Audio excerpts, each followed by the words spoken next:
like erectile dysfunction, ED, often called impotence. That's a little embarrassing to talk about ED.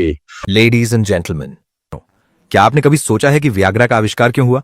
नहीं, इसे आपके प्रेम जीवन को सुधारने के लिए नहीं बनाया गया था। इसका असली उद्देश्य वास्तव में आपको चौंका सकता है। आइए जानें कि कैसे इस छोटे नीले रोग ने अप्रत्याशित रूप से दुनिया को बदल दिया।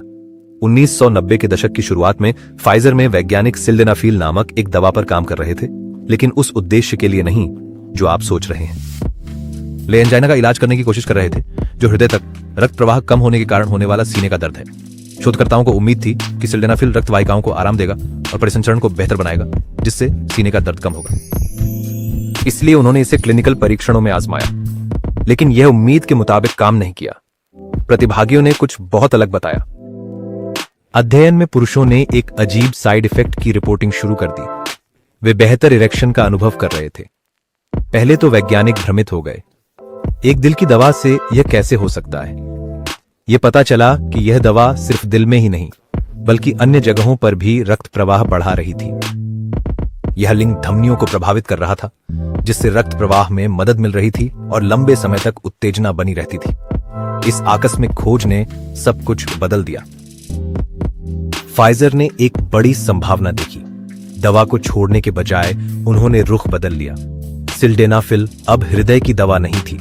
इसे नपुंसकता, ईडी के इलाज के रूप में पुनः ब्रांडेड किया गया और 1998 में एफडीए ने वियाग्रा को ईडी के लिए पहला मौखिक उपचार के रूप में मंजूरी दी।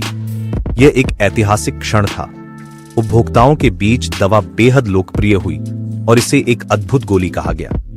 पहले उपचार में ज्यादातर गैर मौखिक दवाएं शामिल थीं, जैसे लिंग में इंजेक्शन चिकित्सा। आप शायद समझ सकते हैं कि वह उतना लोकप्रिय क्यों नहीं था। इस दवा को पुरुषों और उनके डॉक्टरों के बीच यौन स्वास्थ्य के बारे में संवाद शुरू करने का श्रेय दिया गया है। ये बातचीत और पुरुषों और उनके डॉक्टरों के बीच संबंध बेहतर बनाता है। ये डॉक्टर को पुरुषों के स्वास्थ्य के अन्य पहलुओं जैसे मूड, अवसाद, अंतरंगता, रिश्तों, तनाव इत्यादि को स्वीकार करने के लिए मजबूर करता है, जो अपनी तरह से स्तंभन दोष का कारण बन सकते हैं। पहली बार एक सुरक्षित, सरल और प्रभावी गोली उपलब्ध थी जो एक समस्या का इलाज कर सकती थी, जिसके बारे में कई पुरुष बात करने में संकोच करते थे। बिक्री आसमान छूने लगी। अपने पहले तिमाही में 1998 में वियाग्रा ने वैश्विक स्तर पर $400 मिलियन का राजस्व प्राप्त किया। बाद में यह प्रतिवर्ष औसतन $1.8 बिलियन की बिक्री लाने लगा। और इसी तरह यौन स्वास्थ्य, उम्र बढ़ने और आत्मविश्वास के बारे में बातचीत भी बढ़ गई। वियाग्रा ने सिर्फ लोगों को बेहतर सेक्स करने में मदद नहीं की, इसने यौन स्वास्थ्य को एक चिकित्सा विषय के रूप में पेश किया, एक वर्जित विषय के रूप में नहीं। जो पुरुष पहले चुपचाप तकलीफ झेलते थे, अब बिना शर्म के मदद मांग सकते थे। जोड़े फिर से अंतरंगता प्राप्त करने लगे। डॉक्टर यौन कार्यों के बारे में खुलकर बात करने लगे, विशेष रूप से वृद्ध मरीजों के साथ। यह सेक्स शिक्षा और सार्वजनिक स्वास्थ्य की दुनिया में एक मोड़ साबित हुआ। लेकिन यहां एक और दिलचस्प बात है। वियाग्रा सिर्फ पुरुषों के लिए नहीं है। शोधकर्ताओं ने इसका उपयोग फेफड़ों में उच्च रक्तचाप, ऊंचाई की बीमारी और महिलाओं में यौन विकार के मामले में रक्त प्रवाह को सुधारने के लिए करने पर भी विचार किया है।